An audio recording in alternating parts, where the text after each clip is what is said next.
What the fuck is happening to the fast food? 62% of Americans are eating less fast food, as menu prices have increased by roughly 60% over the last decade, with McDonald's alone doubling their prices, and with fast food prices far exceeding. No, to be fair, it's not just like fast food. It's literally everything. Like everything. So, no, it's not just fast food. Yeah, but come on, let's keep watching. The rate of inflation, roughly 80% of Americans now view it as a luxury, raising the question, how did the cheapest meals in the country become just another way to fatten shareholders' pockets? While fast food was originally intended to be a quick and affordable alternative for the working class, with McDonald's famously. By the way, I don't know if you guys realized, I don't know if that happens in you guys' country, but in my country, all fruits that you're gonna buy on market or whatever it is, grocery store, like all fruits, are starting. First it was the grapples, and now and then the lemons, and now even the oranges are like losing the seeds. You buy them like, and you cut them and eat them, like, and they don't have not even one fucking seed inside of it. Some people may think that's for convenience. For you don't need to remove the seed for making juice, for example, or things like that.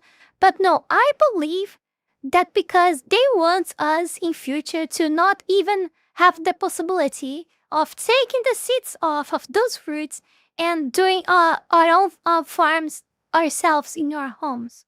I think this is the reason. Yeah, you can put me 18 foil again, okay? I don't care. I believe this is part of the plan too, of removing seeds of the fruits, so we cannot actually have our own farms of that, in my opinion. Yeah. Celebrating that a family of 4 could be served in under a minute for less than $1. Decades of extreme consolidation have left many of today's largest chains charging roughly $40 to feed the average family, as the industry has fundamentally shifted away from serving customers and towards extracting as much profit as possible from each meal. One of the largest mechanisms behind this consolidation is franchising, as franchise chains now capture roughly 75% of fast food revenue, despite operating substantially fewer locations than mom-and-pop independents. The adoption of this model accelerated after McDonald's unprecedented expansion throughout the 50s and 60s demonstrated how every new location could generate rent, recurring royalties, and franchise fees, while shifting most of the cost and operating risk onto the franchisee, creating a financial model that nearly every established chain would eventually adopt, as it provided the scale needed to outspend competitors, dominate advertising, secure the most valuable real estate, demand enormous volumes of food at prices smaller operators can never negotiate, and offset declining sales in one market through revenue generated across thousands of global locations. Meaning that instead of local hamburger stands and sandwich shops competing for customers through lower prices and better value, more than 14,000 McDonald's, 7,000 Burger Kings, 6,000 Wendy's, and thousands of Subways, Jersey Mike's, and Jimmy John locations now shape what Americans expect to pay across entire categories of fast food. Today, among the 20 largest fast food chains in America, just 2 were founded within the last 50 years, with not a single one founded in the 21st century. And even across the nation's 500 largest restaurant chains, these same 10 dominant fast food brands account for roughly 44% of all sales. And after using their scale to essentially eliminate local competition, fast food chains have. I honestly thought it was worse than that. I honestly thought it was worse than 44%, to be honest.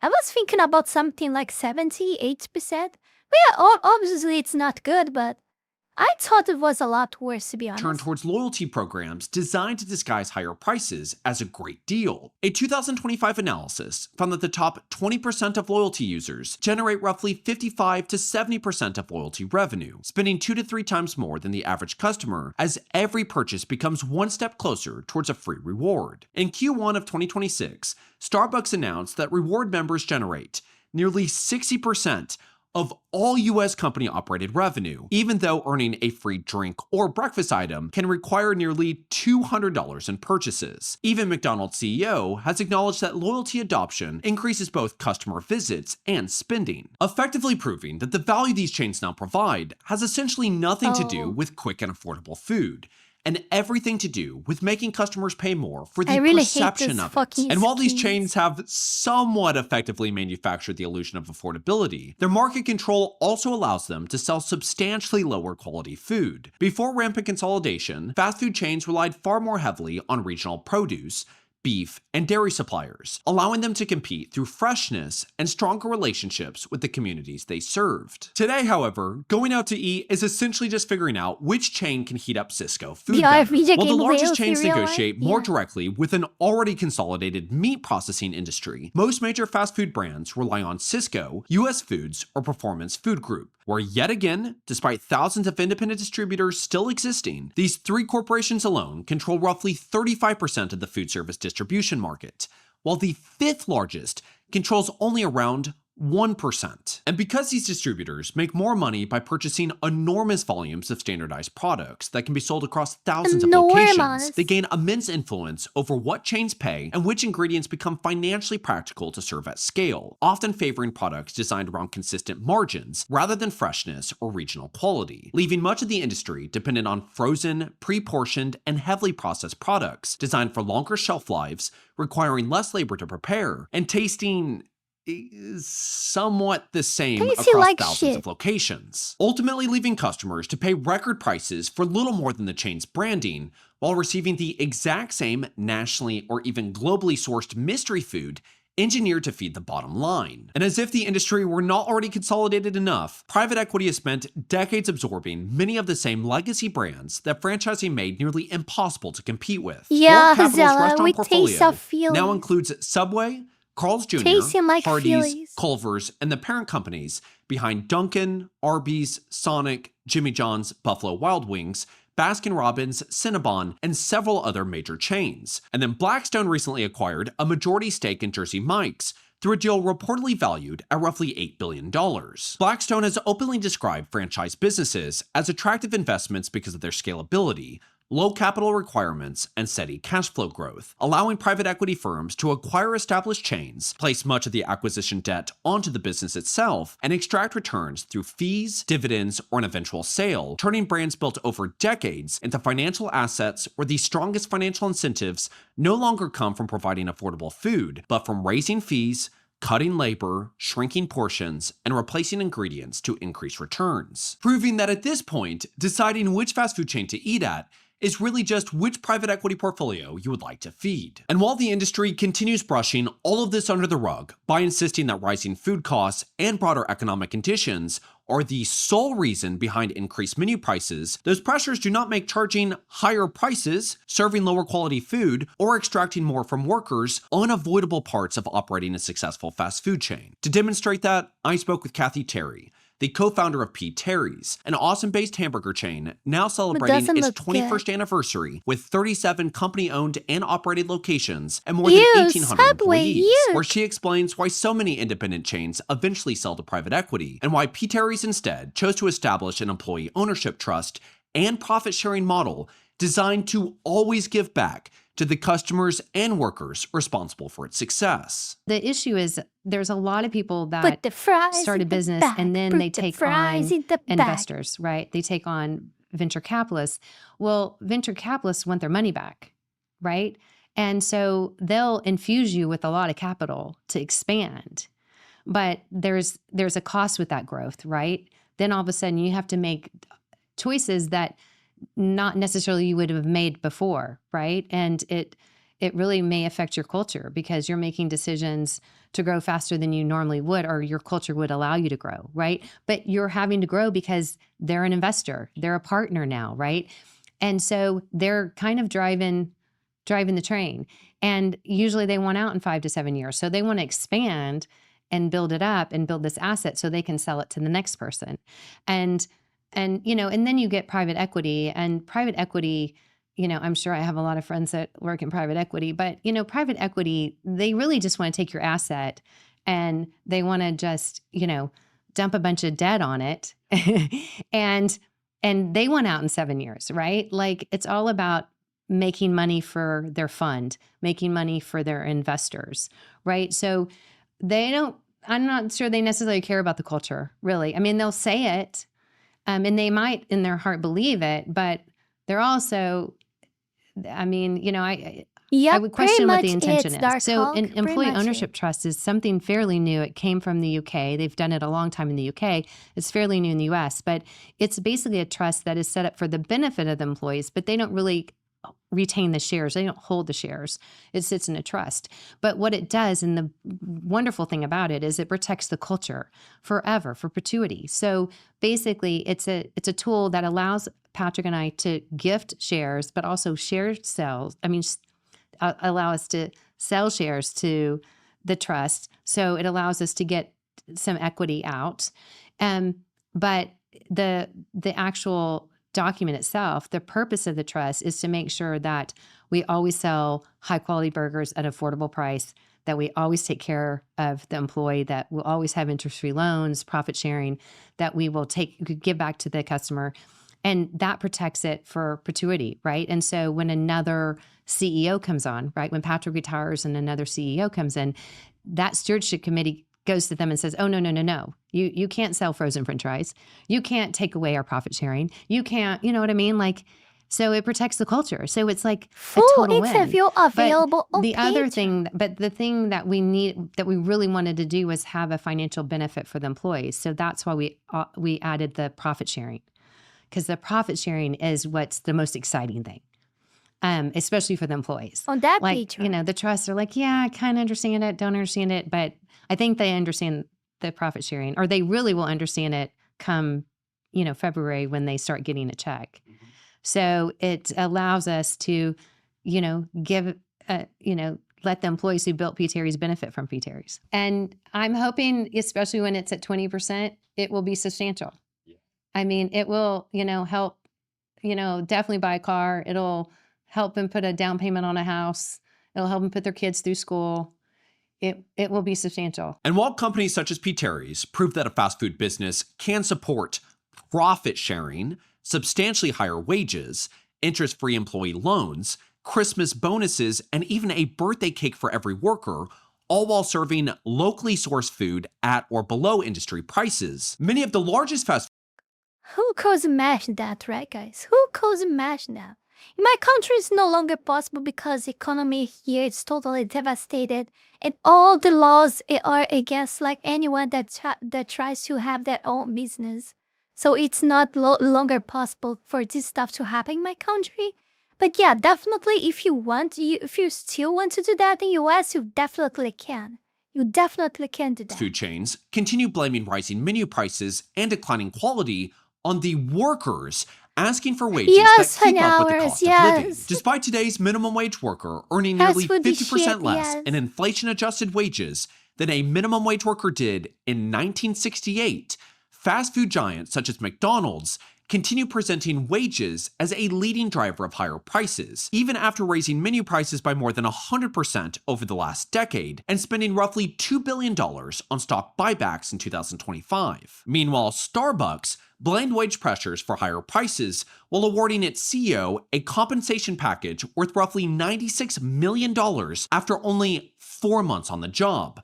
The company also provided him with private jet travel for both business and personal use, and paid for his housing in so Seattle nice, after he right, chose guys? not to relocate from California, proving that the industry can always find billions of dollars for shareholders and executives, but somehow treat workers asking for enough to afford rent as the greatest threat to affordability. When I first started, anybody that yeah, knew me, I was definitely. super shy. I wouldn't have tried anything new, you know. I gained a lot of confidence working here. It was really nice to be able to grow within the company within these past 10 years. Just starting as a crew member and then becoming a shift lead and joining the training team and getting to train like 10 people at a time. It really helped me gain confidence. And It's so refreshing to see, but somehow something is ticking my mind saying that this is also some kind of propaganda to them. This video, I mean, so yeah, there is that too, but it's still refreshing to see if that's true, or at least it's slightly true, like at least 50% of what we are seeing here. just knowing that they like would give me opportunities to grow like that as from 17 to now it's just been truly a blessing. Like I'm really appreciative of everything that they've done. And so what I hope that we're beginning to recognize is that maybe beyond like job search platforms, the fast food industry is as greedy as it possibly gets. There is absolutely no reason why fast food companies cannot give us as affordable meals as possible, cannot pay their employees fair wages. There's absolutely no reason why we can't get the food in a relatively decent time. And more importantly, there's absolutely no reason why the food that we receive, even though it is more on the affordable side of things, isn't decent quality. Like, I think that if you recognize the fact that your grandparent was able to receive a cheaper meal by people that were paid more in a far quicker time, and it was healthier, not the most healthy thing ever, but healthier than what it is that we're receiving now, I don't understand why not every single one of us isn't stopping, hasn't boycotted or hasn't stopped going to fast food. Like the stat says, 62% of Americans are eating less fast food. Isn't stopped. So that means that the majority of us are still going at least once or twice a week, probably more. Oh And my so, God. you know, I personally do not eat fast food, other than P. Terry's. But I don't. I've only been to McDonald's maybe twice in my Oh, come on. This is sound even more like a life. propaganda. I will say, beyond thinking that sandwiches are like nutritionally kind of one of the, it doesn't make sense to me. I don't think that you're really getting any value out of a sandwich. So, in other words, always billionaires ruining things for everyone, right? Always then ruining modern society and ruining the world. It's incredible. I do kind of like Jersey You can't Mike's. make this up. But when I found out that Jersey Mike's was being acquired by Blackstone, I said, I'm never going to eat there again. Ever. Ever. So something that I like. I have no idea as well, pseudo-brains. Like, I mean, I'm not even that old, but I don't remember. I think it has at least like 1 decade. And that's like half of my life. Might be like 1 decade or so that I don't go to McDonald's. Like, I'm saying it's not going to happen because I do not support Blackstone. I am not going to pay with my hard-earned dollar. I work very hard for my money. I'm not going to give you my hard-earned dollar and consume greed in return. And I think that it's really important. Yeah, and when you stop to think that like that, you're putting your money into a corporation that it's cold as ice, totally soulless, and doesn't give a shit to actually what they are preparing to you, that they don't really care. They don't really care what they are offering you. You know, like they can easily murder you if they choose to, like through that food, if they think that that somehow will increase their numbers, that you know the that again somehow they will do that easily. You know, I mean, you think that you're spending your money in someone that doesn't give a shit to your life, not even as a customer, like as a human being. Like there's no decency at all. Like it's so disgusting. Like I just can't. I can't do that. You know, I can't do that. Obviously, I eat some stuff like this, but it's not from these like these chains of fast foods. Like I don't eat Subway, for example. I don't eat like McDonald's. I don't have many options as you guys have there as well. There, like there are just a few. Like Burger King, we have Burger King here. We have McDonald's. We have Subway. But even Subway is getting harder to see. You don't find them around that much anymore. Most of them closed. I don't know why. I don't know what's going on. I mean, my entire country is going to shit. So probably it's just like effects of the economy. Like, but yeah, I don't go to this stuff. I usually eat like this stuff from locals, from people that produce themselves, you know, their own small businesses and etc. Important that we understand that, one, we have so much more power than we may recognize. But I generally speaking, with the exception of pizza, with the exception of pizza, I don't eat anything else like fast food at all. I'm not a fan of hamburgers, and stuff like that. Hot dogs I used to eat more back then, but nowadays I don't care much. It's literally just pizza. When I'm not eating pizza, I'm not eating fast food. But also, you work very hard for your money. And so, something that I've mentioned in so many videos about so many different topics, but specifically about the fast food video I did pineapple over a year pizza. ago, and then the restaurant video I did, was that we need to be doing consumer boycotts. Like, we need to be doing it for so many different things. But most importantly, we need to be doing this. Like, I do not see the incentive anymore in any regard, unless you're in like a fast food desert and you're starving, of why any of us are eating fast food. They cannot continue to keep getting away with this if we are buying food from them. It's as simple as that. Now, the unfortunate reality is the economy as a whole is quickly escalating further into this K-shaped economy, to where there will be a point where our consumer economy will only depend on the top 10% of Americans. And so when that point comes, then the majority of us consumers become economically irrelevant. And I don't know, I think it becomes harder for our dollar to really have a voting power. But that time hasn't happened yet.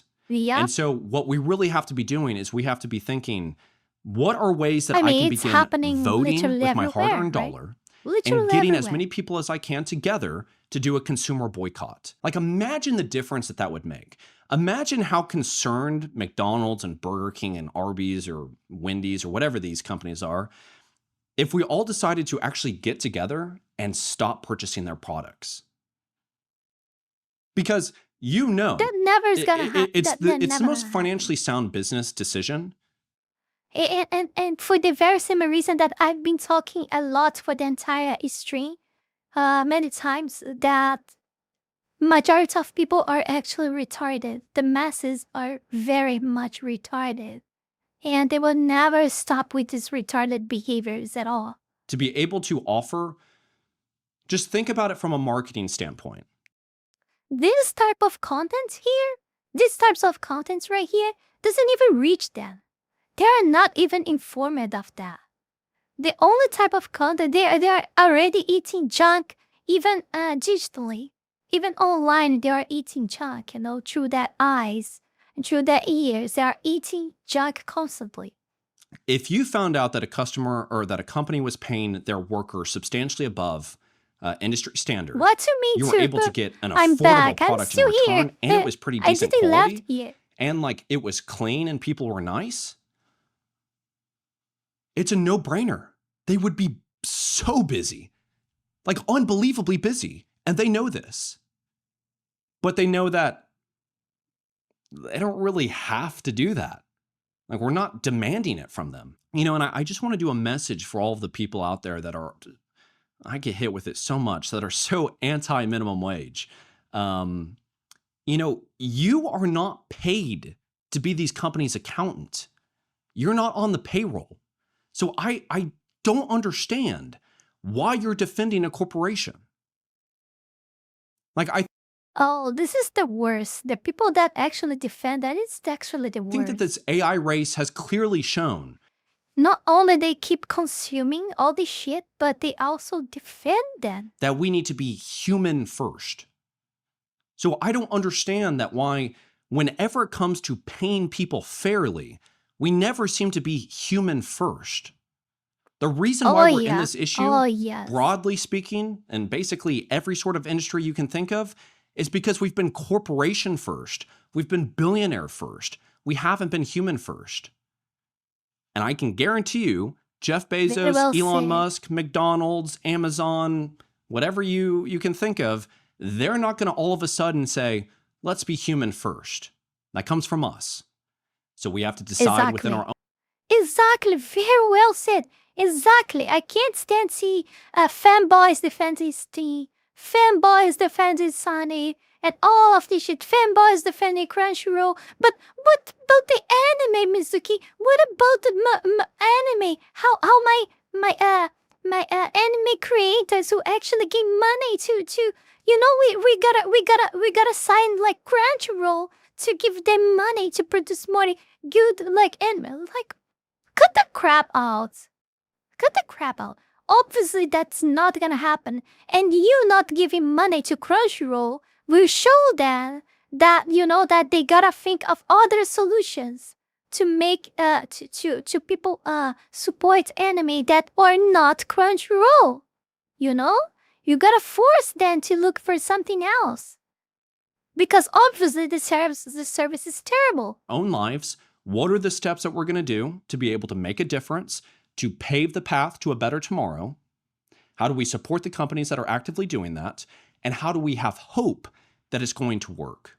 Like, those are the two things that you have to do. But I also want to take this time to be able to just kind of discuss other local companies that, or local institutions that have really been able to kind of help support me, and that I feel like I always want to be able to contribute. Because again, I think that we need to stop talking about all of the companies that are doing bad and begin promoting the ones that are doing good. Obviously, P. Terry's, after every one of my videos, I like to go there and I celebrate as soon as I publish it. When I hit 1,000 subscribers, when I hit 100,000 subscribers, 200,000, it would have been 300 if I was here in Austin, is I go to P. Terry's. Like a simple $15 meal, $10 meal. I eat quite a bit, but I know that there might be like some things that we don't actually have a choice out there, that we can only like buy from big corpos. I mean, there are plenty of examples out there because they have many oligarchies and very like a lot of monopolies. One example is like the memory, the memory thing, like from a hardware, but everything else that you can cut off. Just cut off. Don't make up excuses if there is literally any other form of you consume something on the same level or even better that it's not coming from a big corp like that. Just fuck off of that, okay? Fuck off. To me, that is worth celebration. Another place for me personally is Monkey See, Monkey Do. Like, if you're an action figure collector here on South Lamar, it is amazing. They have been unbelievably supportive for me on my journey here on YouTube. I've been going there for years. But I still have my plaque in the box. So that kind of shows you, like, I guess what drives me here on the channel. But for every 10,000 subscribers I go to Monkey See, Monkey Do, and I get an action figure. And so I have them all over my desk. I have them on the bookshelf. I have them in my apartment. That's a way for me to really kind of see that, like, the little boy that wanted so badly to make a difference, he's able to do it. And, my childhood, through all of the different things that happened, there was never a time that an action figure wasn't in my hand.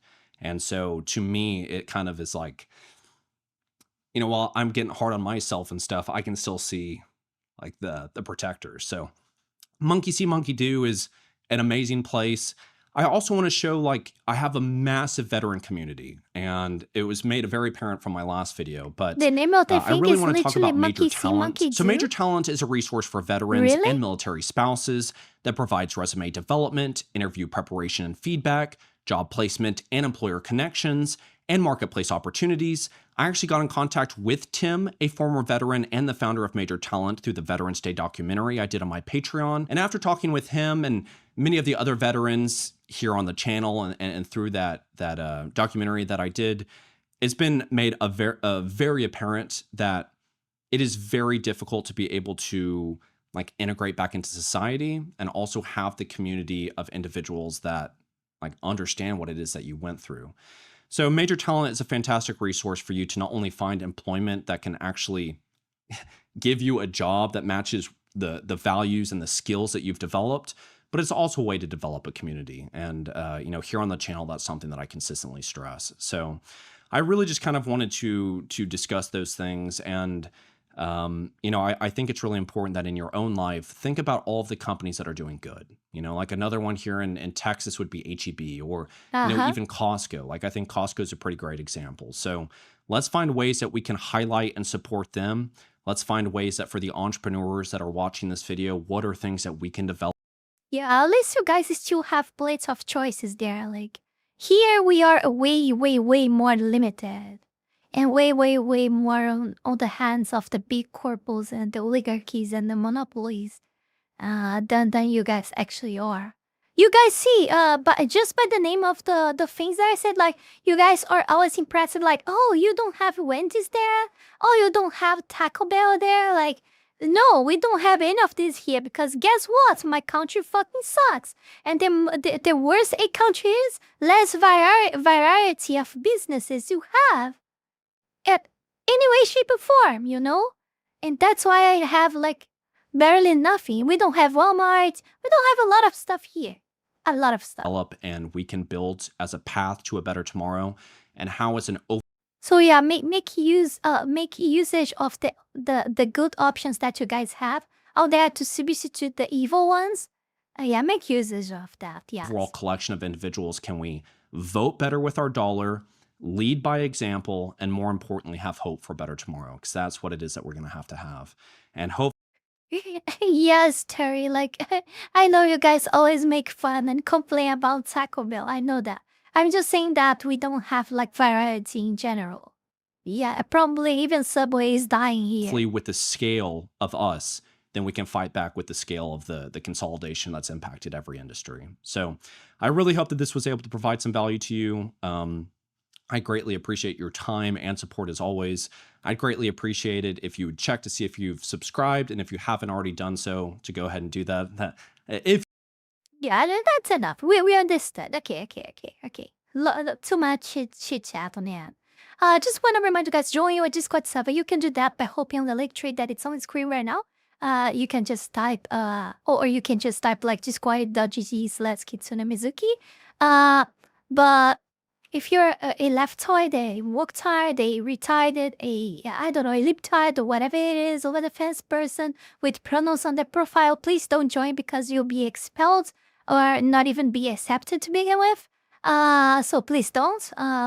But yeah, there's a lot of very nice stuff to do there, like be parts of the gaming nights, movie nights, and anime watch parties, and many other nice stuff with like-minded people like you, in the old style of the common sense people, Yeah, also on the link tree you'll find the links to the Patreon and Ko-Fi as well, where you can support Foxu. On Patreon you have some perks as well, like for example, access to special roles on the Discord server, and you have also access to exclusive content on Patreon too.